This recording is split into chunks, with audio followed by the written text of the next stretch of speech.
और प्रमोद हमारे सहयोगी हमारे साथ दिल्ली से लाइव जुड़ चुके हैं। प्रमोद, जरा बताइए अभी अपडेट क्या है और क्या कुछ नई बातें निकलकर इस पूरे केस में सामने आ रही हैं?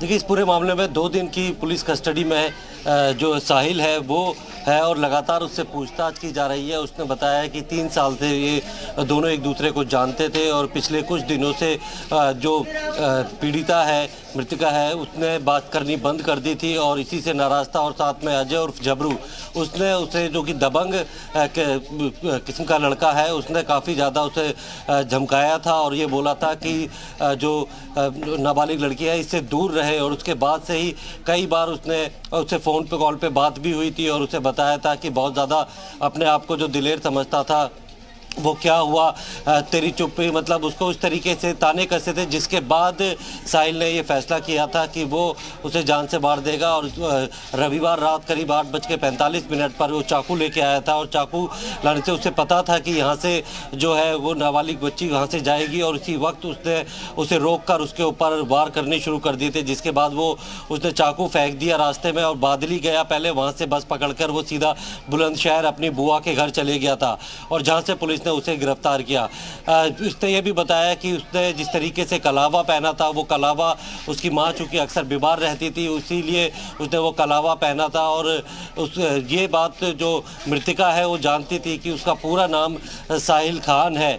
तो इस बारे में जो है पुलिस लगातार उससे पूछताछ कर रही है। मोबाइल फ़ोन उसने बीच में फेंक दिया था और उसके बाद वो सीधा अपनी बुआ के घर चले गया था। तो फिलहाल पुलिस ने 2 दिन की रिमांड पे लिया था।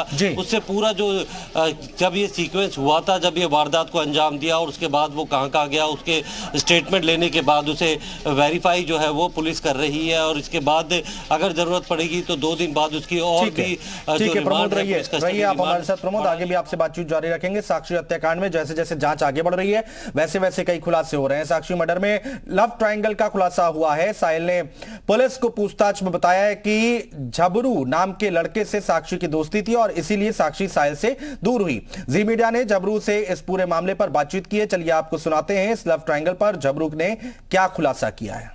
दिल्ली में हुए जघन्य हत्याकांड के बाद कहीं ना कहीं पूछताछ में पहला नाम जो साहिल ने लिया है वो नाम लिया है झबरू का। झबरू यानी अजय हमारे साथ इस समय खड़े हुए हैं। अजय, जिस तरीके से पूछताछ हुई है, साहिल ने पहला नाम, ऐसा सुनने में आ रहा है कि साहिल ने पहला नाम आपका लिया। उसने कहा है कि जो मृतका थी साक्षी, उसके साथ आपके संबंध थे। सर, ये नाम इसलिए लिया उसने कि हम तो मरेंगे एक दूसरे को लेके और मरेंगे। वो तो मरना है उसको, तो वो मेरे को भी साथ में लेके मरना चाहता है। वो मेरे को दबंग बता रहा है, वांटेड बता रहा है। मैं वांटेड होता तो ऐसे गलियों में नहीं घूमता, 50 आदमियों के बीच में नहीं खड़ा होता। लोग बता रहे हैं कि एक दिन पहले आपने उसके सर पे कट्टा रख के और उसको धमकाया था। नहीं, तो उसके सर पे कोई कट्टा रखा नहीं, उसको कोई धमकाया। उन्हें समझाया था, भाई ये लड़की आई है मेरे पास, इसको टॉर्चर मत करो। उन्होंने मेरे को कोई जवाब नहीं दिया, उस लड़की को कोई जवाब नहीं दिया। 15-17 लड़के वहाँ पे खड़े थे, तो फिर हम वहाँ से आ गए थे। लोग बता रहे हैं कि साक्षी आपकी बहुत पुरानी दोस्त थी और कहीं ना पुरानी दोस्त नहीं थी। ओनली मेरे को 27 तारीख को ही मिली थी वो शाम को, और हम जब भी यहाँ पे आ गए थे। और ये जो साहिल का उसको मारने का कारण क्या समझ में आ रहा है? क्या आपने उसको धमकाया था, समझाया था? इसको धमकाया तो है ही नहीं, उसको ओनली समझाया था कि भाई लड़की को परेशान मत करो, ये भी किसी की बहन बेटी है। हम तो देखो मदद ही कर रहे थे उस लड़की की, जो कि जिस तरीके से वो आई थी हमारे पास, यही बात थी। हो सके उसने, साहिल ने गलत सोचा हो कि अब झबरू के साथ इसका मैटर हो गया है, हो सके ये सोच के उसने ये काम किया हो।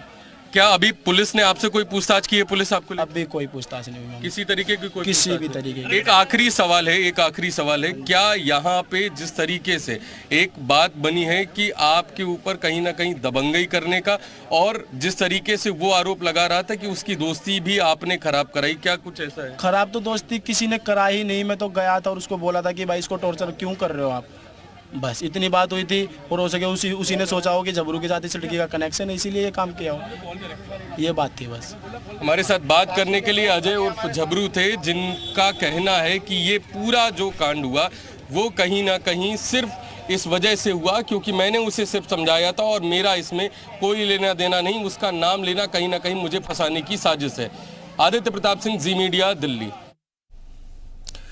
और हमारे साथ खास मेहमान लगातार मौजूद हैं। मोहम्मद अफाक हमारे साथ हैं, अशोकदर द्विवेदी जी हमारे साथ हैं। अशोकदर द्विवेदी जी के पास चलेंगे। अशोकदर द्विवेदी जी, देखिए बहुत सारी बातें निकलकर सामने आ रही हैं और ये ठीक है, हो जाता है कई बार, लड़ाई झगड़ा होता है, लेकिन इस तरह से हत्या कर देना किसी नाबालिग बच्ची की, ये किस तरह की सोच को दर्शाता है?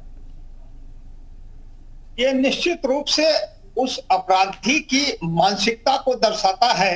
और जब अपराधी को पुलिस ने गिरफ्तार कर लिया है तो ये स्वाभाविक है, अपराधी जो है पुलिस को भटकाता है, गुमराह करने की कोशिश करता है। ये पुलिस का काम है कि इन्वेस्टिगेशन में ये प्रयास पता करे कि सच्चाई क्या है। हो सकता है जो अपराधी जिसको पुलिस ने गिरफ्तार किया है झबरू का नाम लेकर के पुलिस को गुमराह करने की कोशिश कर रहा हो, और ये जो बातें निकल के आ रही हैं कि झबरू ने उसको समझाया था, ये इसमें कितनी सच्चाई, ये सब चीजें पुलिस जो है साफ कर लेगी, बातचीत से पूछताछ से ये बातें साफ हो जाएंगी। ठीक है, बहुत शुक्रिया आप सभी मेहमानों का हमारे साथ जुड़ने के लिए, तमाम बातचीत करने के लिए, चर्चा करने के लिए। लेकिन सवाल यहाँ पर बहुत सारे निकलकर सामने आ रहे हैं। जो तस्वीरें निकलकर सामने आई हैं उसमें कलावा और रुद्राक्ष की माला साहिल नाम का शख्स, जो लड़का है जो पकड़ा गया है, उससे पहन रखा है। इसको लेकर अब कई सवाल उठ रहे हैं। आगे